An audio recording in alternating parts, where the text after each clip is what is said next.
करते हैं। ये एक हमारे पास अनबैलेंस रिएक्शन है, तो बैलेंस करने का तरीका होता है, हम इसके सामने ए लगाएंगे, इसके सामने बी लगाएंगे, इसके सामने सी लगाएंगे और इसके सामने डी लगाएंगे। अब हमने फर्स्ट क्या करना है, हमने रिएक्टेंट साइड के एलिमेंट आइडेंटिफाई करने हैं। जैसे हमारे पास है सोडियम, इधर हमारे पास है ऑक्सीजन, इधर हमारे पास है हाइड्रोजन और एक हमारे पास है sulphur.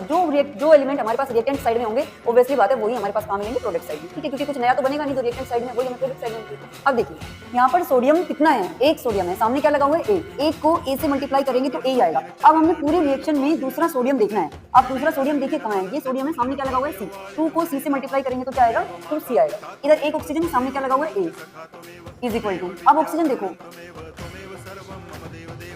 4B is equal to 4C plus B, ये हमारे पास ऑक्सीजन की इक्वेशन होगी। अब हम बनाते हैं हाइड्रोजन की इक्वेशन। तो हाइड्रोजन की इक्वेशन बनाने के लिए देखो कितने हाइड्रोजन है हमारे पास, यहाँ एक हाइड्रोजन है, A इज इक्वल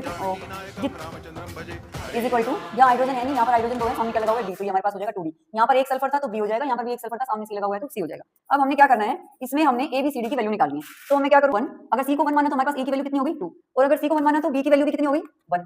तो हमारे पास A B C की वैल्यू आ गई, बस हमें D की वैल्यू निकालनी है। और D की वैल्यू कैसे निकालेंगे, A की वैल्यू 2 है प्लस 2 इंटू B की वैल्यू हमारे पास कितनी थी 1 is equal to 2D, 4/2 is equal to D, तो हमारे पास B की वैल्यू कितनी आ जाएगी 2 आ जाएगी। अब हमें इस इक्वेशन की जरूरत नहीं है क्योंकि हमारे पास चार ही वैल्यू थी A B C D, और हमने A B C और D की वैल्यू हमारे पास आ गई। अब जनरली बेसिकली हमें क्या करना है, A B C D की वैल्यू को उठा के B की वैल्यू कितनी आई थी 1, यहाँ कुछ लिखने की जरूरत नहीं है, C की वैल्यू कितनी आई थी 1, कुछ लिखने की जरूरत नहीं है, D की वैल्यू हमारे पास क्या आई थी 2, तो ये हम यहाँ पर 2 लिख देंगे और ये हमारी बैलेंस